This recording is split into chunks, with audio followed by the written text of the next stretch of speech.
Are you ready? Are you sitting down? Yes, you are. How about this one? Hot off the presses. Another Shefty bomb.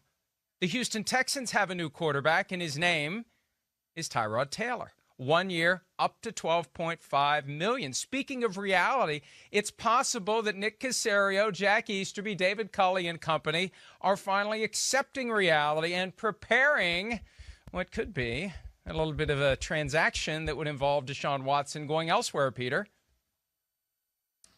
The first thing I think when I hear that is Carolina Panthers.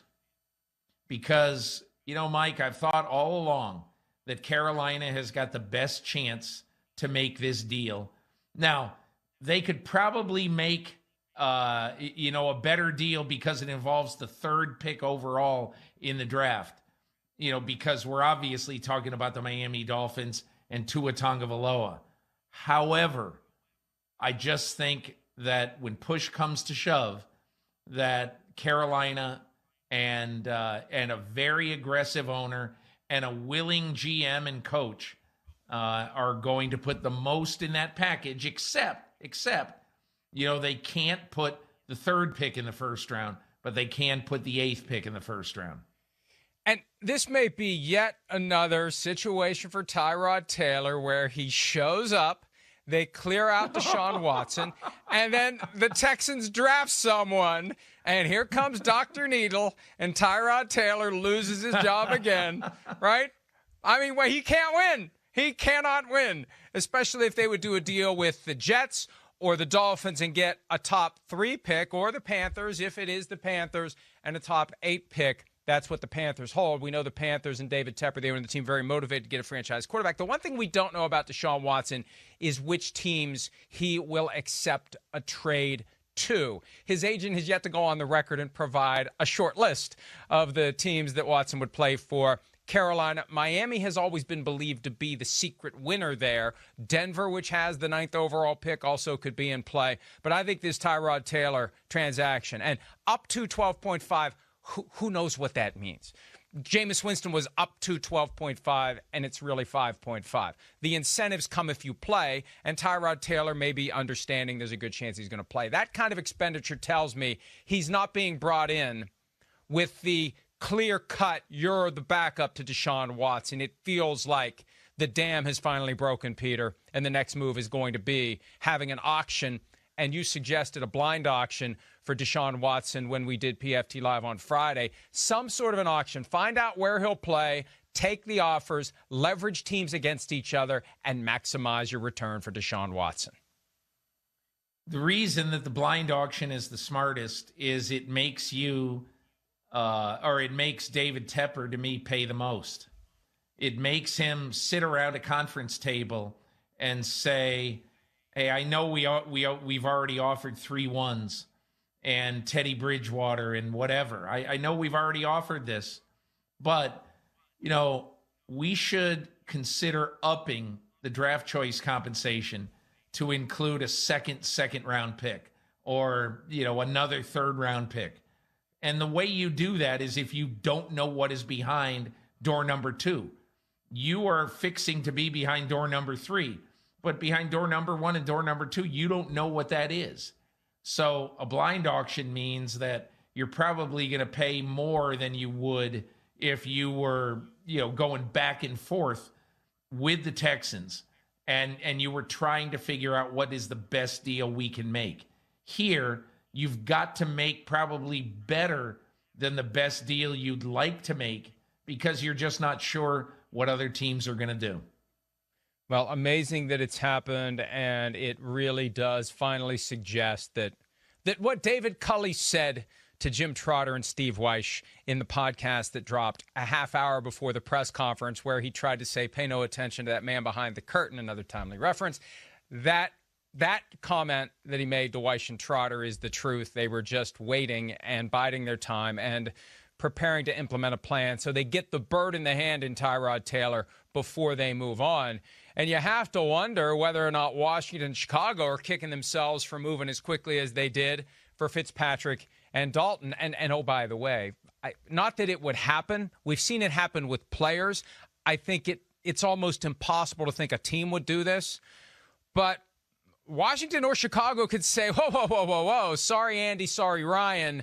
We want to exhaust this Deshaun Watson thing before we commit to anything. Again, theoretically possible, but I doubt that either team would do it. It becomes very hard to do business with the agent community when you start doing things like that, Peter. Yeah, I don't think – look, I mean, let me just ask you this if you're the Chicago Bears right now, okay?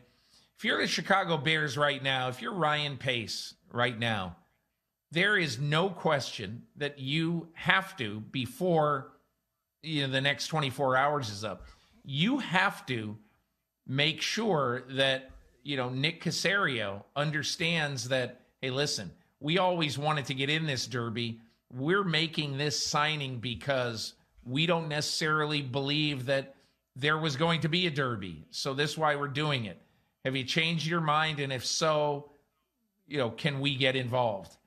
And I don't think Nick Caserio, first of all, there's no way that Nick Caserio, in my opinion, is going to be interested in what the Chicago Bears have to offer. The same way that, there's no way that Seattle, all things being equal, would be interested in what Chicago had to offer for Russell Wilson, because the number one thing that it starts with is the 20th pick in the draft.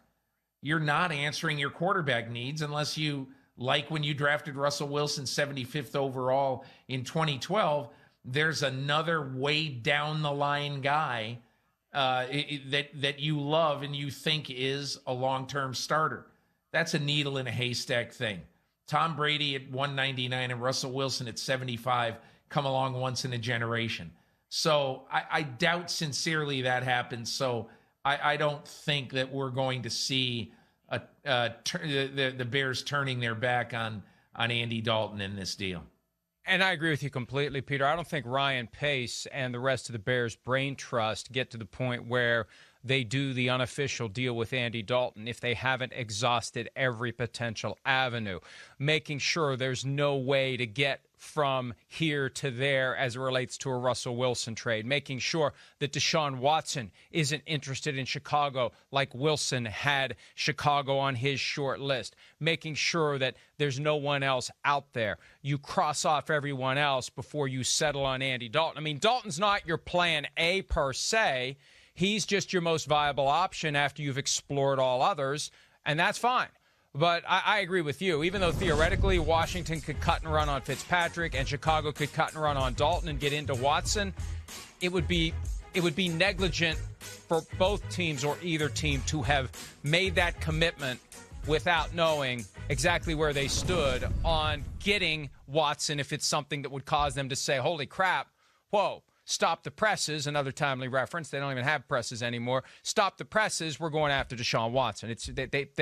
Those teams knew that was their best play, dollar for dollar, and given the options and given what they'd have to give up and given what they could give up. I think you're right. That's the key. They don't have the ammunition to make one of those moves. They're not getting back in. And now the question becomes, who's coming to the table for Deshaun Watson?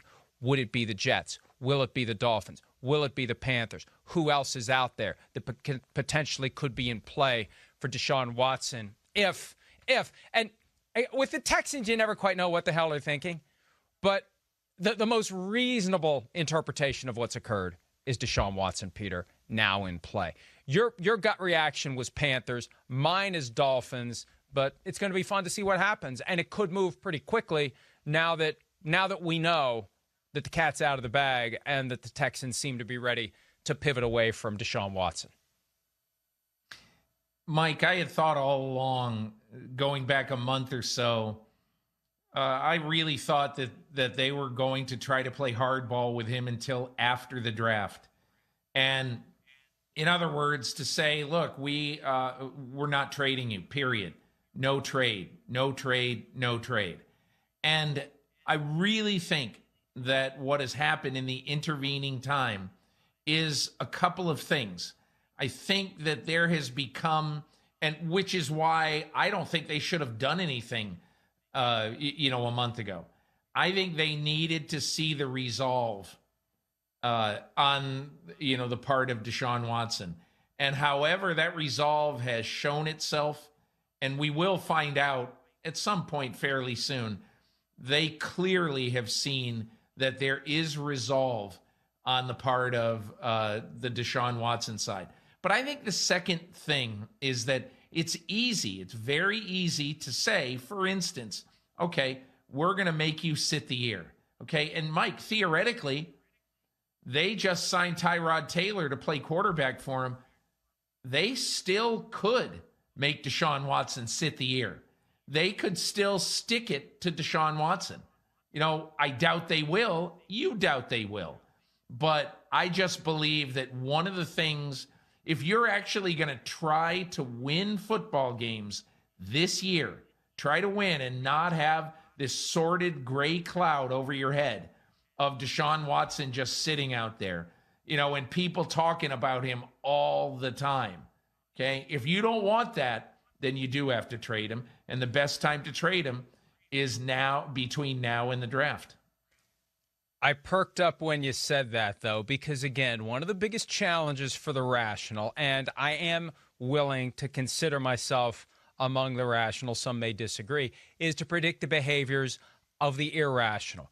And one thing that the Texans have seemed to be for the past year, and it's 1 year to the day since they traded DeAndre Hopkins, irrational is what they've seemed to be. So would it be a stunner based on their recent behavior if they would say, yeah, we just got Tyrod Taylor because Deshaun Watson doesn't want to play. We need a quarterback. Deshaun, you can go ahead and sit. And If you decide to stay, we'll keep Deshaun Watson with Tyrod Taylor as his backup. He's used to being a backup. He ends up being a backup everywhere he goes. Once the rookie ends up taking over, he's happy to take up the $12.5 million to sit on the bench. So I don't think that's as small of a blip on the edge of the radar screen as you do, because I just can't predict what the Texans are going to do because they're so damn unpredictable. And I don't think it's intentional. I don't think it's small. I don't think it's impossible. I think it's very possible. I wouldn't say it's likely, but, you know, on a scale of 1 to 10, how could that happen? Yeah, I think it's 2 or 3. But I think at the end of the day, okay, Nick Caserio is a competitive person. Hi, I'm Mike Tirico, and thanks for watching. Make sure to hit subscribe for the latest news and highlights from NBC Sports.